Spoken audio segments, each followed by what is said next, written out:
Eh bien, bonjour à toutes et à tous et bienvenue dans ce point météo du vendredi 9 janvier. Un point météo dans lequel nous allons tout d'abord, dans un premier temps, faire un bilan de cette violente tempête Goretti qui a frappé notre pays entre la soirée et la nuit d'hier à aujourd'hui, vendredi 9 janvier.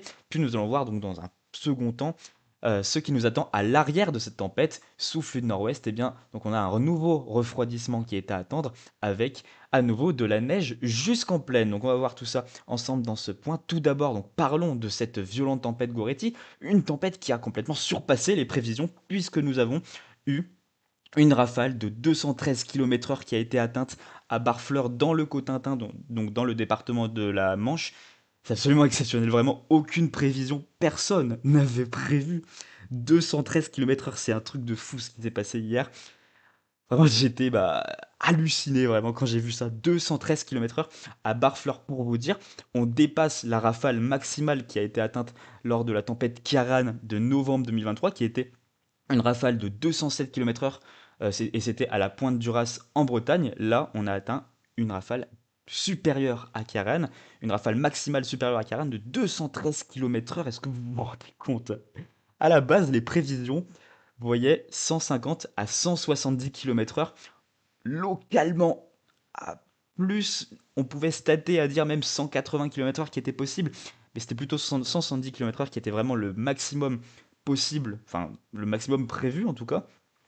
Tout le monde s'est planté puisque cette tempête Goretti s'est avérée plus creuse que la réalité. On a donc eu des vents beaucoup plus violents, enfin des vents plus violents qui ont circulé là dans le Stingjet, un Stingjet qui a frappé le département de la Manche de plein fouet, et c'est donc pour ça qu'on a atteint une rafale aussi importante, 213 km/h. Pour vous dire, on n'est pas loin du record, puisque le record du département de la Manche, le record absolu en rafale de vent du département de la Manche, est de 216 km/h. On a donc frôlé le record absolu du département de la Manche de la rafale maximale qui datait de la tempête de 1987. Ouf, pour vous dire, hein. Je vais vous montrer voilà, la valeur des vents rafales sur 24 heures glissantes. Voici donc le tableau avec cette rafale absolument ubuesque, 213 km/h. On a aussi eu dans le département de la Manche une très forte, une violente, une rafale de vent de 180 km/h à Barneville, donc aussi dans le département de la Manche. Et puis on a des rafales supérieures à 150 km/h qui ont été atteintes donc, sur les côtes dans bon nombre de stations du département de la Manche, encore une fois. Évidemment, il était placé en vigilance rouge. Fort heureusement même, j'ai envie de dire, 213. 213, oui. Donc on a eu donc dans bon nombre de stations du département de la Manche des rafales supérieures à 150 km/h, mais aussi dans d'autres départements du nord-ouest, comme par exemple en Seine-Maritime, au Cap de l'Ève, où on a eu 156 km/h, ou alors dans le Finistère, ou alors non, pas dans le Finistère, ou alors par exemple dans les Côtes d'Armor, le Morbihan aussi. Le Morbihan, à la base, les rafales de plus de 150 km/h n'étaient pas prévues au Morbihan, hein, c'était plutôt prévu sur les côtes de la Manche du nord-ouest, pas au sud de la Bretagne. Et puis on a des rafales qui ont frôlé les 150 km/h aussi, donc dans le Finistère, le Calvados, avec par exemple le 147 km/h qui a été atteint à Caen et 148 km/h à Cherbourg dans le département de la Manche aussi. Donc vraiment, voilà, on a été sur une violente tempête. Et dis donc, pour une première tempête de l'année, c'est fort, hein. Les tempêtes de janvier sont vraiment violentes. Voilà, on est sur une tempête similaire à Kiaran, hein, j'ai envie de dire, hein. Oh là là, qu'est-ce qui nous est arrivé? Qu'est-ce qui nous est foncé dessus là? Hier, puis si on regarde donc ce qui s'est passé, hop, donc ce sera plutôt de la Normandie, on aura une bonne vision d'ensemble, je pense. Donc cette tempête qui a frappé tout d'abord la Bretagne en début de soirée, puis ensuite a transité durant la nuit, donc où on a eu le pic d'intensité, c'était entre 23 heures et 1 heure du matin, donc entre le département de la Manche, et puis ensuite ça a filé du côté euh, des, du Calvados, des Côtes de la Mort et tout ça. Et puis donc, si on regarde voilà, les rafales maximales, on a eu aussi des rafales qui ont fréquemment atteint les 110, 120, 130 km/h dans l'intérieur des terres, hein, voilà, aussi 130 km/h dans l'intérieur des terres. Donc on a été sur une violente tempête. Évidemment, des rafales aussi importantes, ça provoque de nombreux dégâts, notamment des chutes d'arbres. On a eu de nombreux arbres qui ont été déracinés. En Seine-Maritime, les rafales ont aussi fait s'effondrer un bâtiment. Et puis on a eu aussi, forcément, à l'arrivée de cette tempête, des submersions sur les côtes de la Manche en raison donc de la forte houle. Voilà un petit peu tout pour ce qui s'est passé hier soir pour cette tempête. Et puis donc, on va repasser sur le satellite puisque je vais vous montrer un petit peu ce qui se passe. Donc là maintenant, nous sommes à l'arrière de cette tempête. D'ailleurs, on distingue bien son enroulement, c'est absolument magnifique à voir sur le satellite. Surtout hier soir, aux alentours de 23 h minuit, on voyait limite l'œil de la tempête, hein, un œil. On a eu des rafales qui ont été donc de 213 km/h. C'est des rafales qui sont comparables à des rafales d'ouragan de catégorie 2 pour vous dire un petit peu la puissance de cette tempête. Et puis donc maintenant, on est donc passé à l'arrière de cette tempête. On a le ciel de traîne qui s'est installé, un ciel de traîne parfois orageux, hein, puisque on regarde voilà des impacts de foudre du côté du sud-ouest, dans la Méditerranée, dans l'Atlantique. Voilà, un ciel de traîne orageux, c'est tout à fait classique hein, à l'arrière des dépressions, surtout par exemple d'une tempête. Et donc on va repasser sur le satellite. Voilà, donc on a ce ciel de traîne qui s'est installé avec des averses fréquentes, notamment du côté des régions du sud.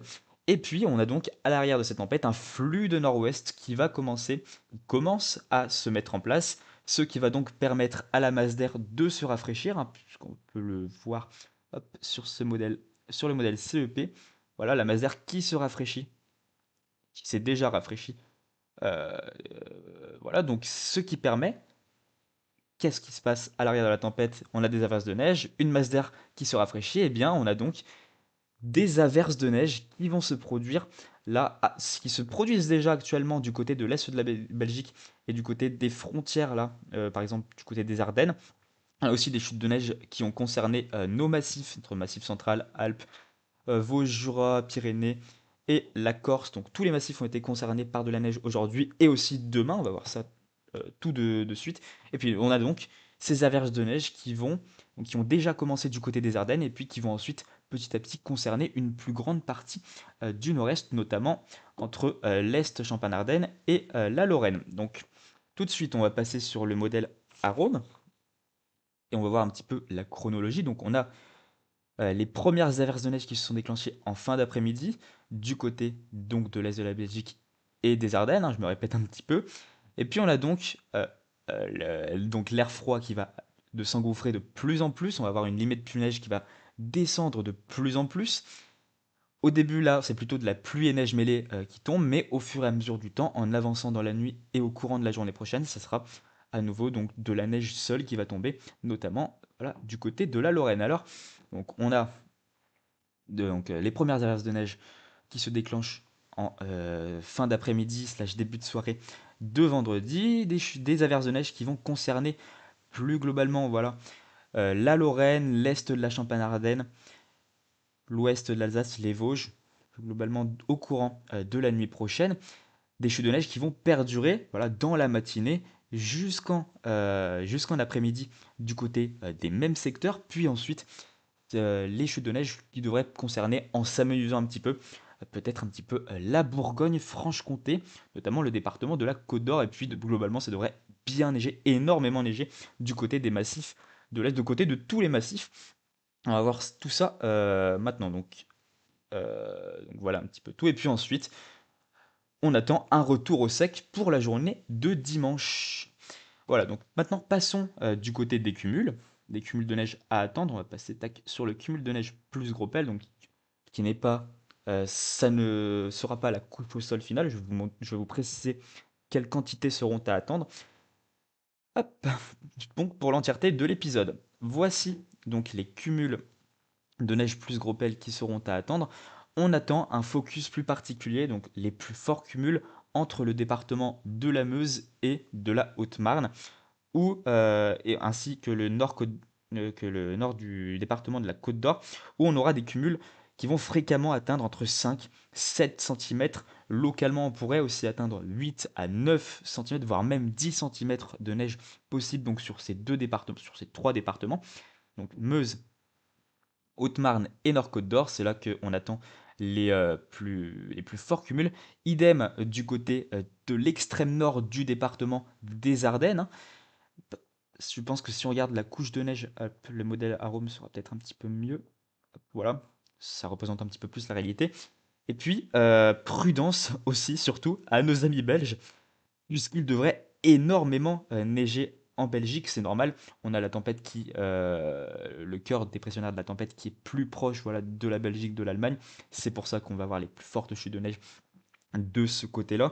Il devrait énormément neiger avec des cumuls qui pourraient dépasser les 10 centimètres de manière assez généralisée sur l'est de la Belgique et qui pourraient même localement atteindre, attention, on a une signature du modèle Arome, mais aussi de beaucoup de modèles à maille fine, voire même tous les modèles à maille fine, il me semble, pour des cumuls de neige qui pourraient atteindre localement 20-25 centimètres du côté de l'est de la Belgique. Donc vraiment, prudence. Et puis en plus, ces chutes de neige, étant donné qu'on est à l'arrière de cette tempête, et quand même assez proche du cœur dépressionnaire, ces chutes de neige, qui concerneront la Belgique, mais aussi le nord-est, vont tomber avec du vent. Donc ça pourrait occasionner évidemment beaucoup de problèmes sur les routes, hein, et puis aussi des congères du côté des reliefs, hein. Vraiment, attention, la circulation risque d'être assez compliquée du côté du nord-est. C'est pour ça d'ailleurs qu'on a une vigilance orange qui a été placée par Météo France, qui concerne les départements de l'Est, donc Haute-Marne, Vosges, Haute-Saône, le territoire de Belfort, le Doubs et le Jura. Donc c'est surtout pour les massifs donc, des Vosges et du Jura que ces départements ont été placés en vigilance orange, mais aussi on a la Haute-Marne qui est placée en vigilance orange par Météo France. Personnellement, j'aurais placé aussi la Meuse, puisque bah, on a quand même des forts cumuls globalement sur une bonne majorité du département. En tout cas, c'est pas moi qui fais les vigilances, je respecte totalement le travail de Météo France. Donc voilà un petit peu pour les plus forts cumuls. Et puis si on se dirige un petit peu plus à l'est, donc du côté de la Moselle, la Meurthe-et-Moselle, le département, donc l'ouest du département des Vosges, là je parle évidemment du secteur de plaine, hein, je ne parle pas en altitude. On pourrait donc avoir des cumuls de neige globalement entre 1 à 3 centimètres, allez localement 4-5 centimètres aussi possible. Et pour finir, entre l'Est, par exemple l'Est des Hauts-de-France, du côté de la Champagne, donc, du sud des Ardennes, la Marne, l'Aube, la Bourgogne-Franche-Comté, en éliminant le département de la Côte d'Or qui sera une anomalie là dans ce département, on pourrait avoir des traces de neige. Donc entre donc dans la Bourgogne-Franche-Comté, Est et Hauts-de-France et ces deux départements, on pourrait avoir des traces de neige à 1 centimètre possible. Voilà un petit peu pour cet épisode. Globalement, voilà. Et puis, on devrait avoir des chutes de neige plus importantes, des fortes chutes de neige qui vont recouvrir l'entièreté de nos massifs. Et ça, c'est donc une très bonne nouvelle pour les stations de ski, hein. Vosges, Jura, Massif Central, Alpes, Pyrénées et aussi Massif Corse, qu'on a quand même tendance à oublier. Bah, tous les massifs vont recevoir leur lot de neige. Donc ça, c'est une bonne nouvelle pour les stations. C'est une bonne nouvelle pour moi aussi, puisque je compte, j'espère bien, hein, j'ose espérer que je vais skier dimanche, là, dans la petite station de cœur à Prabourg-Ré, qui sera ouverte. J'ose espérer, hein, on verra en fonction des chutes de neige.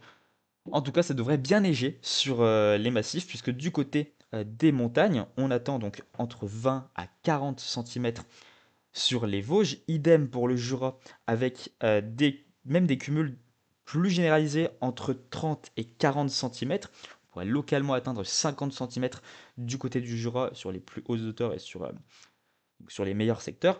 Du côté du Massif central, c'est plutôt 10 à 20 centimètres qui seront à attendre localement 30 centimètres aux plus hautes altitudes entre Forêt et Sancy. Et puis pour les Alpes, donc, alors on va du coup pas passer sur la couche de neige actuelle puisque c'est un petit peu faussé forcément. Les Alpes ont plus de neige, on va passer hop, sur cumul de neige plus gros pelle. Sur les Alpes, globalement, on attend 40 à 60 centimètres de manière assez généralisée sur l'ensemble donc sur l'ensemble de l'épisode entre vendredi et samedi, hein, puisque la neige tombe déjà sur tous les massifs aujourd'hui. Là, les cumuls que je suis en train de vous dire, c'est des cumuls qui comprennent cette journée de vendredi, donc ce qui est déjà tombé, et la journée de demain de samedi.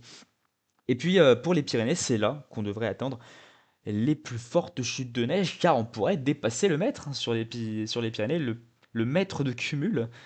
Ça commence à faire. Là, les Pyrénées sont bien lotis, hein, pour le début de cet hiver.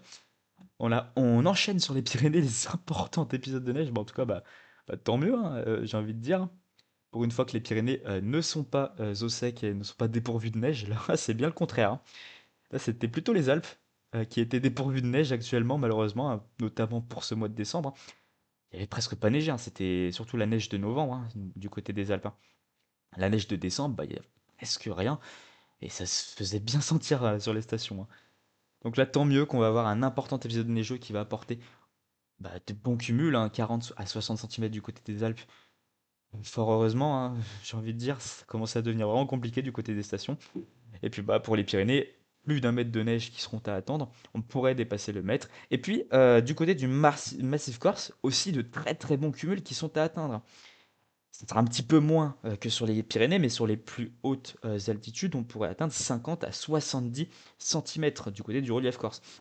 Alors, je vous précise un petit peu l'altitude à laquelle ces précipitations neigeuses vont tomber pour les massifs. Donc du côté des massifs de l'Est, donc Vosges, Jura et les Alpes, ça devrait tomber dès la très basse altitude, hein. Dès qu'on on commence à monter en altitude, dès qu'on commence à monter voilà, au-dessus de peut-être potentiellement 500 mètres, de fortes chutes de neige sont à attendre avec de très bons cumuls. Idem du côté du Massif central, même si évidemment on a vu qu'il y aura un petit peu moins de neige de ce côté-là. Et puis du côté des Pyrénées, donc les plus fortes chutes de neige à attendre, il me semble. Hop, on va repasser sur hop, précipitation ici. Il me semble jusqu'à demain dans l'après-midi. Non, sur les Pyrénées, c'est jusqu'à demain hop, à 2 heures du matin. C'est dans la Corse où c'est demain jusqu'à l'après-midi. Hop, et du coup, l'ISO 0 au même moment, qu'est-ce que ça donne? Alors, les Pyrénées, hop, ouais, c'est pas mal, hein. Demain jusqu'à la fin de journée, on devrait voilà, avoir des fortes chutes de neige, des très très bons cumuls. Voilà, dès qu'on commence à monter au-dessus de 800 à 1000 mètres du côté des Pyrénées. Et puis, pareil, du côté du relief corse, ça devrait être peut-être un petit peu plus haut en altitude, puisque les premières chutes de neige tombent à des altitudes assez élevées, mais voilà, les chutes de neige devraient tomber à des altitudes un petit peu plus basses dans la journée de demain. Donc voilà, des forts cumuls qui seront à attendre en dépassant, hein, lorsqu'on montera au-dessus de 1000 mètres d'altitude, plus évidemment lorsqu'on montera au-dessus de 1500, voire même 2000 mètres d'altitude du côté du relief corse. Voilà un petit peu tout ce qu'il y avait à savoir. Et puis aussi, petite dernière chose qui n'est pas sûre, c'est pour ça que je le dis à la fin de ce point, c'est pas sûr, c'est pas tous les modèles qui voient, le modèle Arome ne le voit pas, mais certains modèles signent pour un petit épisode de neige du côté de Rhône-Alpes demain. Donc qui permettrait à moi d'avoir de belles images, hein. Hop, voilà ce qui commencerait dans l'Auvergne pour ensuite concerner Rhône-Alpes avec voilà, Ardèche, Drôme en fin d'après-midi. Bon, ça c'est plutôt moi que c'est intéressant. Et on a aussi le modèle Harmony qui signe fortement, qui a cette signature voilà, d'un épisode de neige du côté de Rhône-Alpes. Voilà, plein centré sur mon département. Si je peux avoir des belles images demain, ce serait avec plaisir, hein. Mais bon, là, il n'y a aucune certitude sur cet épisode de neige, c'est pour ça que j'en parle à la fin. Si jamais il a lieu, attendez-vous à des cumuls compris entre 1 et 2 centimètres entre l'Auvergne et Rhône-Alpes. Pas bien plus, hein, c'est pas grand-chose. Mais le modèle Arome ne le voit pas, donc c'est pour ça que je prends quand même des précautions. Voilà un petit peu tout ce qui attend pour la neige. Et donc, à partir de dimanche, ça sera le retour au sec et le redout, hein, un redout qui va s'amorcer par l'ouest, malheureusement. Ça va être la fin de cette séquence hivernale qui nous a concernés là notamment depuis Noël, tout simplement. Donc on a été bien lotis, nous, les passionnés de météo, depuis Noël. Il fallait bien que ça s'arrête à un moment ou à un autre, mais là, c'est parti pour durer, puisque les modèles à maille large, hein, on va voir. Donc on va repasser voilà, sous un flux de sud-ouest, puisque nous avons donc un système dépressionnaire qui va se positionner du côté de l'ouest des îles britanniques pour lundi, qui va nous ramener à l'avant un flux de sud-ouest, des températures à 850 hectopascales qui vont remonter, donc un redout, hein. Là on voit bien cette masse d'air plus fraîche en raison de la tempête qui nous fonce dessus et qui permet donc les chutes de neige en pleine. Et à l'arrière, enfin ensuite, lorsqu'on va avoir donc ce complexe, ce système dépressionnaire à l'ouest des îles britanniques, qui va reprendre du galop sur l'Atlantique, on aura un redout avec un flux sud-ouest. Tantôt on aura de l'air un petit peu plus doux en altitude, tantôt de l'air un petit peu plus frais si on a des dépressions qui viendront s'incruster, mais pour l'instant pas de grand signal froid, j'ai envie de dire, pour la suite du mois de janvier. Ensuite, on aura le temps d'en reparler évidemment. Mais en tout cas, pour la deuxième décade du mois de janvier, elle devrait globalement être au-dessus des normes de saison avec voilà, un flux de sud-ouest globalement. Temporairement, on pourrait repasser en flux d'ouest. Ça sera à voir. Globalement, il y a pas grand-chose d'intéressant à dire. On peut regarder vite fait les moyennes, ops, les moyennes ensemblistes pour la suite. Voilà, globalement, flux d'ouest dominant. Pas grand-chose d'intéressant. Après, ça a quand même le temps de changer d'ici la dernière décade du mois de janvier. Pour cette deuxième décade, entre la période du 10 au 20 janvier, pas grand-chose d'intéressant à attendre. Plutôt, voilà, du flux océanique, un zonal assez mou. Bah, ouais, c'est pas bien grave. En tout cas, on a été bien gâtés du côté de la neige. Et puis le bouquet final, la tempête avec une rafale à 213 km/h. Ça, vraiment, j'ai été. Oh, comment j'ai été étonné là quand j'ai vu ça. C'est incroyable, hein. Waouh. Bah, évidemment, ça a dû être très compliqué pour vous dans la Manche. Cette nuit-là, la nuit dernière, a dû être assez compliquée et un petit peu terrifiante, c'est le cas de le dire. Voilà un petit peu tout ce que j'avais à dire dans ce point météo. On se dit à bientôt, je ne sais pas voilà, quand est-ce que je ferai un prochain point météo. En tout cas, bah, tout simplement parce qu'en fait la situation ne va pas être très intéressante là à partir de dimanche où nous allons avoir le redout qui va s'amorcer par l'ouest. On verra bien. Je vous ferai voilà, un prochain point météo dans une durée indéterminée. On verra bien qu'est-ce que les modèles vont dire. Et si jamais il y a des nouvelles synoptiques intéressantes, évidemment, je serai là pour vous en informer. On se dit à demain sur cette chaîne, puisque je vais vous publier bah, ma petite vidéo de mon épisode neigeux qui m'a concerné mercredi 7 janvier. Hein. Une petite vidéo, petits oignons, j'ai envie de dire, cette vidéo. Donc voilà, soyez au rendez-vous. Et cette vidéo, je la publierai demain. Voilà un petit peu tout, on verra si j'ai des chutes de neige demain, hein, si je peux aussi vous faire des belles images. En tout cas, merci à tous de m'avoir suivi jusqu'au bout de ce point météo, et puis on se dit à bientôt. Allez, ciao ciao!